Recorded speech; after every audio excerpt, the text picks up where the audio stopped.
বলছি বন্ধুরা, প্রতিশ্রুতিটা তাহলে কি ছিল? আমি আপনাদের প্রতিশ্রুতি দিই, 31 ডিসেম্বরের আগে আমার সরকার ঘাটাল মাস্টার প্ল্যান করবে। ডবল চাকরি হবে, ডবল ডবল শিক্ষা হবে, ডবল ডবল কাজ হবে। 1300 কোটি, 1400 কোটি, 1500 কোটি যা লাগুক, আমাদের মামাটি মানুষের সরকার। তাছাড়া মনে রাখবেন, টিচার ডবল ডবল করব, ব্লক ইংরেজি মিডিয়াম স্কুল মাদ্রাসা করে দেবো, আরো মেডিকেল কলেজ হবে। তাহলে বন্ধুরা, ভোটের আগে প্রতিশ্রুতিটা কতটা হলো? এলাকার ইয়াং ছেলেপেলের একটা বড় পার্সেন্টেজ পান খায় বেড়ায়, তাদেরকে ওই জায়গাটাই হিট করতে লাগবে।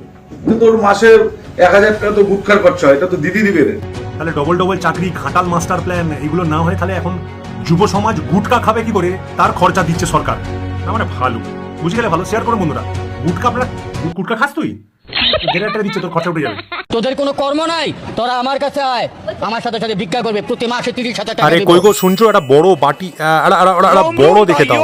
এটা হবে না, এটা বড় দেখে, মানে এই গ্লাসটা হলে বেশ ভালো জমবে ব্যাপারটা।